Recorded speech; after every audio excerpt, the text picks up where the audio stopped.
Hello student, good morning. Structured query language के second video में हम आप लोग को डेटाबेस क्रिएट करने के बारे में बताएंगे, टेबल क्रिएट करना, टेबल के स्ट्रक्चर को देखने के बारे में बताएंगे।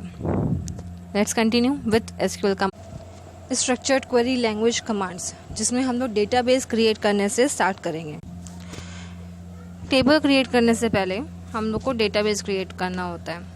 डेटाबेस क्रिएट करने की कमांड होती है जिसमें लिखते हैं हम लोग क्रिएट डेटाबेस नेम।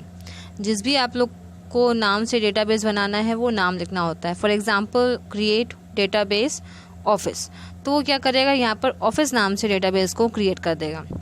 फिर अब ज़रूरी नहीं कि आपने पहला ही सिर्फ डेटाबेस बनाया हो या पहला डेटाबेस भी बनाया हो। अगर आपको अपने एसक्यूएल में चेक करना है कि कितने डेटाबेस बने हुए हैं या उनके क्या नाम हैं, तो हम लोग वहाँ पर यूज़ करते हैं शो डेटाबेस कमांड, यूज़ करते हैं show database to see list of database, यानी कि जितने भी हमने डेटाबेस बनाए हैं उनके नाम को देखने के लिए हम लोग यूज़ करते हैं शो डेटाबेस कमांड का। दो क्वेरी हुई, पहली क्रिएट डेटाबेस नेम, डेटाबेस को क्रिएट करने के लिए, और अगर हमें देखना है कि कितने डेटाबेस क्रिएट करे हैं तो उसके लिए शो डेटाबेस।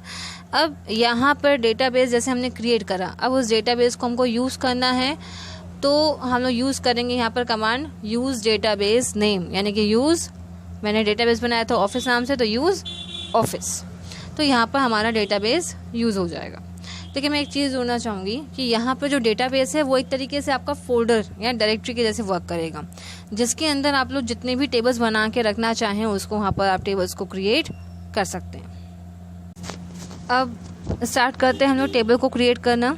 टेबल को क्रिएट करने के लिए मैंने आप लोग को पहले बोला था इसके फर्स्ट वीडियो में, जिसमें कहा था कि आप लोग को डेटा टाइप्स के बारे में पता होना चाहिए।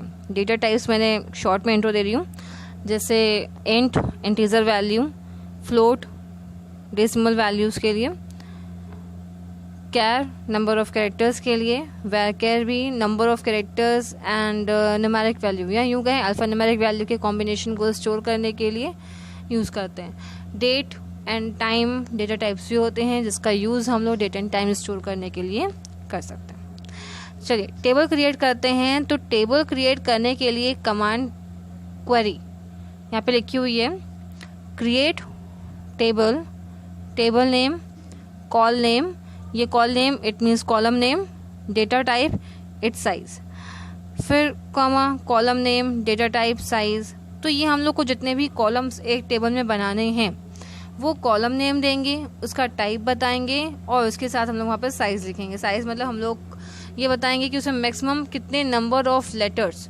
स्टोर कर सकते हैं या कितने नंबर ऑफ डिजिट्स हम लोग उसमें स्टोर कर सकते हैं, तो ये साइज उसको शो करेगा। For example create table student, मैंने यहाँ पर स्टूडेंट नाम से टेबल क्रिएट की।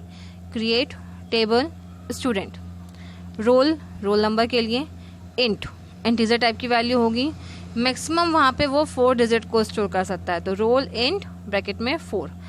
प्राइमरी की मैंने आप लोग को बताया था डेटाबेस कॉन्सेप्ट में कि हम लोग इसमें यूनिक एंड ऑर्डिनल वैल्यूज़ को स्टोर करते हैं। प्राइमरी की कंस्ट्रेंट इस पर मैंने अप्लाई किया, कॉमा नेम कैर 20, नेम स्टोर करेगा कैरेक्टर टाइप यानी कि अल्फ़ाबेटिकल होगा, जिसमें मैक्सिमम 20 कैरेक्टर्स हम लोग यहाँ पर स्टोर करके रख सकते हैं। फिर यूज़ करा मैंने यहाँ पर कॉलम नेम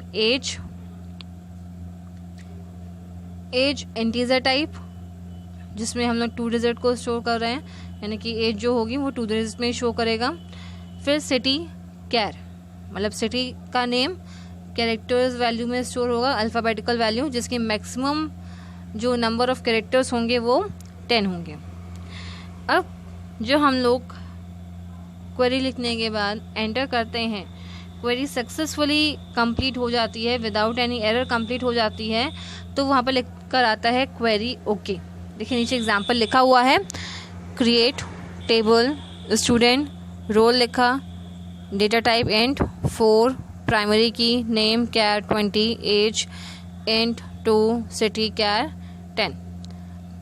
क्वेरी लिखने के बाद एंटर किया गया तो यहाँ पर लिख कर आ रहा है query okay.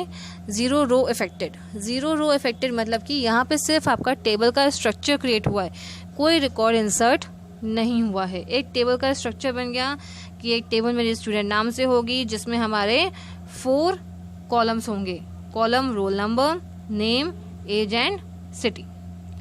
Clear? Table create करने के बाद अब मान लीजिए आपको टेबल का स्ट्रक्चर एक बार चेक करना है कि जो मैंने टेबल क्रिएट करी वो सही सलामत क्रिएट हुई है या नहीं। भाई क्वेरी ओके आ गई, लेकिन आपको देखना चाहते हैं कि टेबल का स्ट्रक्चर क्या बना है, फिर से एक बार चेक करना चाहते हैं, तो उसके लिए हम लोग यूज़ करते हैं DESC यानी कि डिस्क्रिप्शन और टेबल का नेम। तो description table name, DESC table name. तो यहाँ पर SQL में कमांड दी DESC, स्टूडेंट नाम से टेबल बनाई थी, स्टूडेंट लिख दिया, एंटर कर दिया सेमीकोलन लगाने के बाद। अब नीचे देखिए यहाँ पर आ रहा है डिस्क्राइब करा जा रहा है स्टूडेंट टेबल को, जिसमें बताया जा रहा है कि फील्ड कौन सी हैं, roll number, name, age and city, type int, char. अब नल में देखिए रोल में लिखा हुआ है केवल नो, यानी कि इसमें नल वैल्यू, यानी कि खाली हम लोग कॉलम इसमें एक जगह पर भी नहीं छोड़ सकते, ये एम्प्टी नहीं हो सकता। जबकि रोल नंबर के अलावा नेम, एज और सिटी अगर हम लोग नल यानी कि खाली छोड़ देते हैं तो वो एक्सेप्ट कर लेगा। कीज़ में KEY की लिखा है, की में बता रहे हैं रोल हमारा PRI मतलब प्राइमरी की है, बाकी किसी भी कॉलम में कोई भी की वहाँ पर शो नहीं कर रहा। डिफ़ॉल्ट मतलब यहाँ पर नल वैल्यू, डिफ़ॉल्ट नल इसलिए शो कर रहा है क्योंकि मैंने यहाँ पर अब तक कोई डेटा स्टोर नहीं किया, और एक्स्ट्रा में फ़िलहाल यहाँ पर कोई कमेंट नहीं। ठीक, 4 कॉलम, उनके data type, null value store कर सकते हैं या नहीं, उसका डिस्क्रिप्शन, की प्राइमरी है नहीं है, या कोई भी की हम लोग सेट करते हैं तो उसके बारे में बताएगा। डिफ़ॉल्ट वैल्यू फ़िलहाल इसमें नल है, इसका मतलब यहाँ पर हम लोग कि अभी कोई भी डेटा या रिकॉर्ड स्टोर नहीं, या बाय डिफ़ॉल्ट वैल्यू उसकी नल होती है, लेकिन जैसे हम लोग रिकॉर्ड इंसर्ट करते हैं तो जो भी रिकॉर्ड इंसर्ट करेंगे वो वहाँ पर डेटा को शो करने लगेगा। And at last, thank you for watching this video. Don't forget to like, subscribe and share, और for any query please comment me.